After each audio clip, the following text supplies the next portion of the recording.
Welcome to the podcast With All Your Mind, hosted by me, Rachel Grimm. We're here to help understand the Bible with cultural and historical context, linguistic info, and other cool stuff. Enjoy.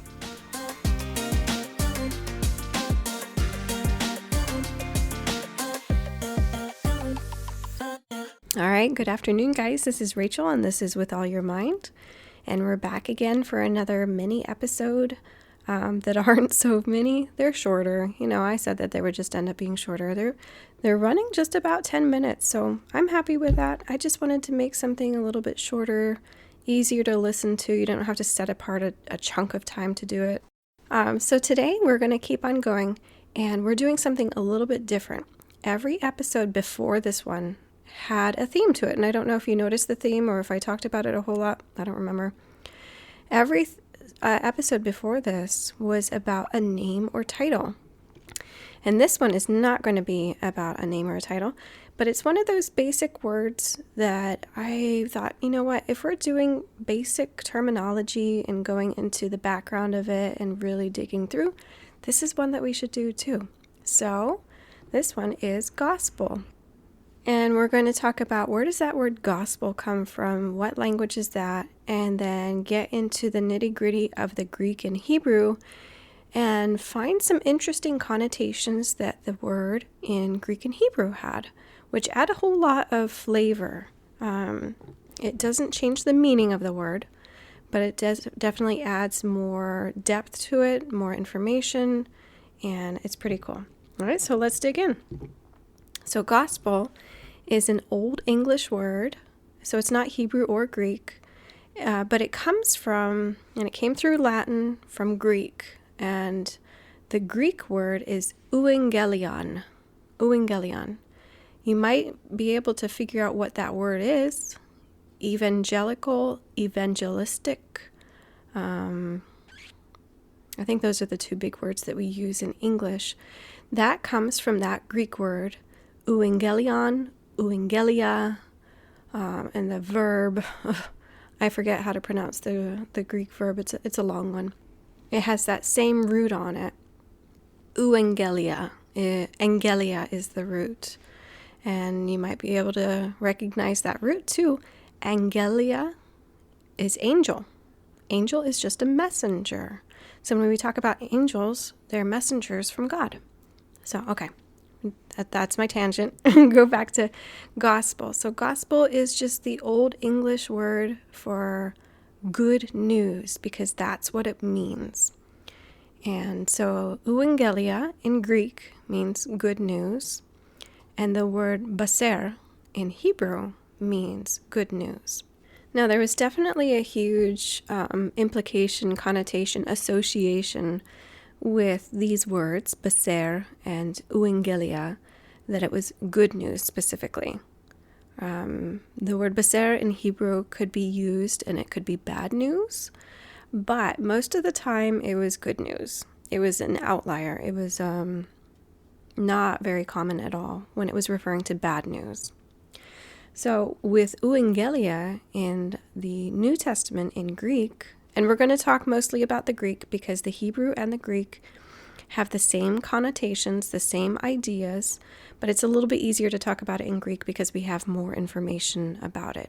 Okay, so you can take it for granted that what I'm going to say about Greek has the same general connotations in Hebrew, though not to the same extent and not the same circumstances and context, obviously, because Greek was from a different place and a different time. Okay, so the connotations, I really wanted to talk about this because I thought this was really interesting. The connotation with euangelion, which is good news in Greek, well, it was a technical term. It wasn't just any old term. It could be used for different kinds of good news. You could say, I have good news, and use the word euangelion. And you could be talking about the birth of a baby, probably a more important baby though. You could talk about a wedding, but probably a more important wedding. It was kind of a bigger deal, whatever this good news was. But the main connotation for this word is that it was for a military victory. And that is that somebody, an euangelia, which was the messenger, somebody that was bringing the good news. So in English, we would say the evangelist. The evangelist would come, and if he had news of military victory, there was a certain procedure and certain style that he would have and certain words that he would use to announce a military victory. And the evangelist was bringing the good news. So the euangelia was bringing evangelion. Okay? This euangelia would bring good news, and he would bring it about a military victory. And you would know this guy was coming because you would see him and he would be holding a spear, and his spear would have a garland on it, a laurel garland, and he would have a laurel crown on his head. And he would go before whoever or to just the city gates, and he would announce, "We have victory." Now, we know that there's a huge military connotation to this word of victory in battle, because at one point, and I have to tell you this whole story because it's a fun story. Nero was a jerk, right? Okay. He was a crazy guy. They say that they know that there was a very large military connotation of good news from victory in battle because Nero, when he was touring Greece, really wanted to participate in the Olympic Games when he was in Greece. And this was, I think, in 67 AD. And emperors were not allowed to participate in the Olympic Games. There's just a rule against it. So he changed the rules, and he added on a bunch of events so that he could participate in those events. And he added more artistic and oratory events in the games because he considered himself a poet. And so this is where like all history breaks down because, those who are in power write history. So he did well in the games and he won a couple of those events. Who wrote that history? I don't know. Anyway, so Nero was so happy that he did well in these events that he sacrificed animals. He did sacrifices to the gods, and he sent out euangelia to proclaim his evangelion. He proclaimed the good news of his gospel, which was that he did well in the Olympic Games. And people were confused and assumed that it meant that he had won a war that they had at the same time. And so people would assume that evangelion was because of victory in battle. Okay? So that's just an example of how strong the connotation was of victory in battle. Okay, so let's look at the Bible.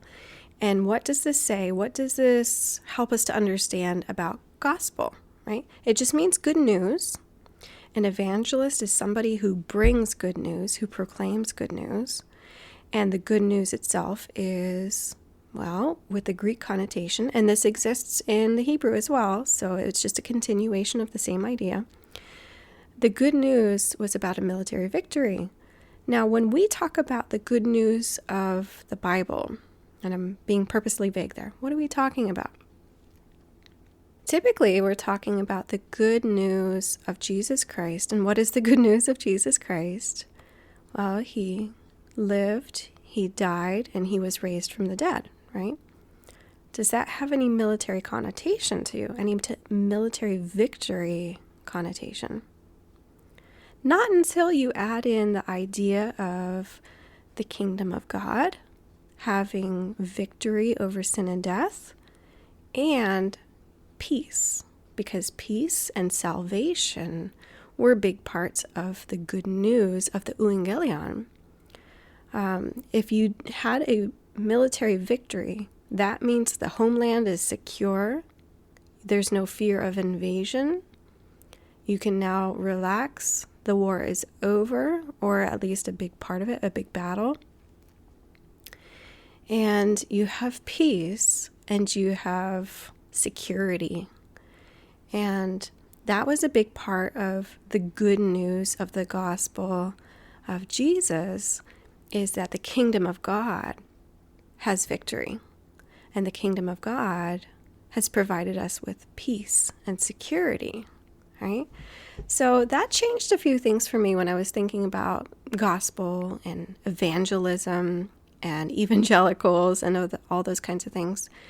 When I think about evangelism, I get a little uptight because I haven't always had great experiences watching or being a part of evangelism. But for the basic word, with the basic meaning of gospel, good news, evangelism, even the evangelist, right? What we can bring that back to, if you have some baggage with it too, is that it's not about people getting really hyped up to tell you about their life and how their life is different and better because of Jesus. It's not about people being manipulative or people just trying to pump up numbers about who got saved this week. That has nothing to do with evangelism, okay? So if people come up to you and try to evangelize that way, that's not evangelism. Evangelism, according to the Bible and according to what the word really means and the major connotations of it, it means proclaiming that God has had victory. His kingdom won. He has offered us, at least, if you want to be a part of his kingdom, peace and security and peace between him and us. And that's the big one. All right. I'm going to stop there because I'm a little bit long. Hope you guys enjoyed, and I'll see you again another time. Bye.